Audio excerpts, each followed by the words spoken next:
क्या आप जानते हैं कि इस दुनिया में ऐसी शक्तियां हैं जो दिखाई नहीं देती, लेकिन अगर सही तरीके से बुलाया जाए तो वे आपके सामने प्रकट हो सकती है।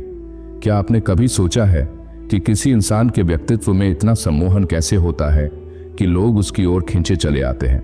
क्या वाकई कोई ऐसी साधना है जो आपको असली अप्सरा से मिलवा सकती है?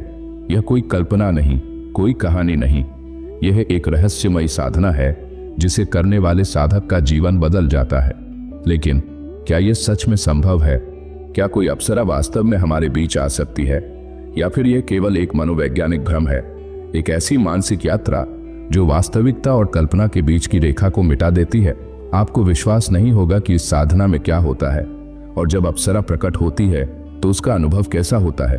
अगर साधना में कोई गलती हुई तो क्या हो सकता है? क्या साधक पर कोई दुष्प्रभाव पड़ेगा? क्या यह सिर्फ एक मानसिक भ्रम है या सच में एक दिव्य उपस्थिति? तो चलिए शुरू करते हैं आज का वीडियो। लेकिन अगर आप अभी इसी समय खाटू बाबा की कृपा पाना चाहते हैं तो अभी कमेंट्स में हारे की सहारे की जय लिखें और चैनल को तुरंत सब्सक्राइब करें। कमेंट्स और सब्सक्राइब करने वालों की खाटू बाबा सभी मनोकामनाएं पूर्ण करें। मैंने रंजना अप्सरा का आह्वान किया, हाँ, स्वयं स्वर्गीय सुंदरी का, और देखो क्षण भर में ही वह मेरे सामने प्रकट हो गई। यह सत्य था या स्वप्न? नहीं, यह हकीकत थी मेरे सामने। यही इसी क्षण वह रंजना थी, हर अर्थ में अपने नाम के अनुरूप। उसकी बड़ी गहरी आंखें जो सीधे मेरी आत्मा में उतर रही थीं। उसकी निगाहों में भोलापन और मादकता का अद्भुत मिश्रण था।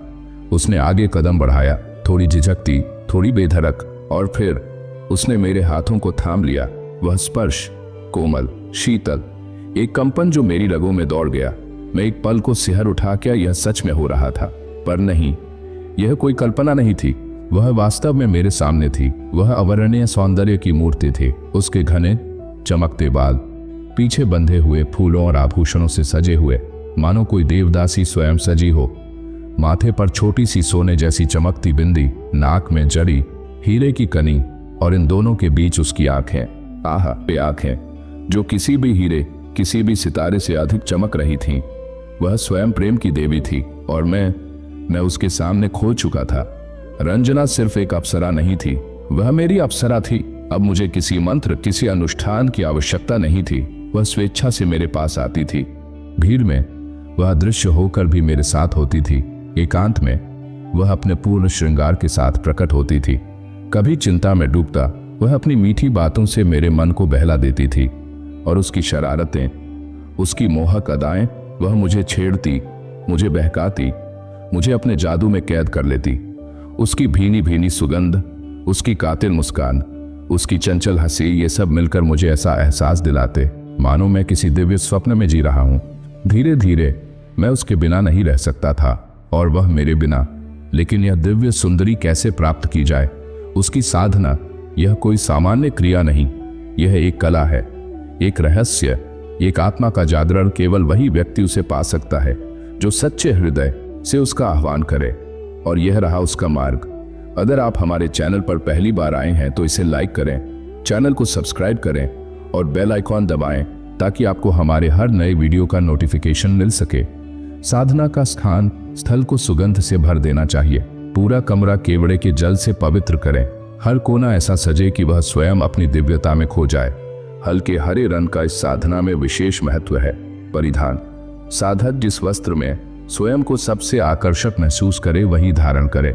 स्त्रियां श्रृंगार करें, सुगंधित इत्र लगाएं, क्योंकि अप्सराएं सौंदर्य और सुगंध की ओर आकर्षित होती हैं। सर्वोच्च मंत्र जब एकादशी की संध्या पर पहुंचे, शाम 6 से 9 बजे के बीच, तो चंदन और केवड़े की सुगंध से वातावरण को महकाएं। अब अप्सरा यंत्र के समक्ष बैठकर प्रेम और समर्पण से इस दिव्य मंत्र का जाप करें। ओम ऐं रंजना मम प्रियाय वश्य आज्ञा पालय फट। इस मंत्र का 11 माला जप करें। ऊर्जा को अपने भीतर महसूस करें। सांसें गहरी लें, ध्यान केंद्रित करें, और फिर क्षण भर में वह आ जाएगी जो इस साधना को पूर्ण श्रद्धा से करेगा। वह अवश्य ही उसकी निकटता को अनुभव करेगा। यह अप्सरा प्रेम, आनंद, सौंदर्य और विजय का प्रतीक है। साधक का व्यक्तित्व चुंबकीय हो जाता है। लोग उसकी ओर खींचने लगते हैं। उसकी आकर्षण शक्ति बढ़ जाती है। उसका प्रभाव पूरे संसार पर पड़ता है। लेकिन सावधान, यदि वातावरण में कोई अशुद्धि हुई, कोई बाधा आई, तो साधना में विलंब हो सकता है। लेकिन आशा मत छोड़ो, यदि प्रेम सच्चा है, यदि आह्वान आत्मा से किया गया है, तो वह अवश्य आएगी, और जब वह आएगी तुम्हारा जीवन कभी पहले जैसा नहीं रहेगा। विशेष सूचना, हम अपने टेलीग्राम चैनल पर शक्तिशाली मंत्र और साधनाएं देते हैं, जिनकी वीडियो हम यूट्यूब पर नहीं बनाते।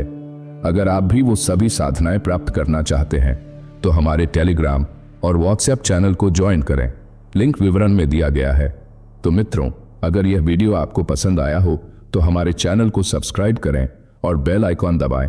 जय खाटू श्याम, जय हारे का सहारा, जय मां कामाख्या, हर हर महादेव।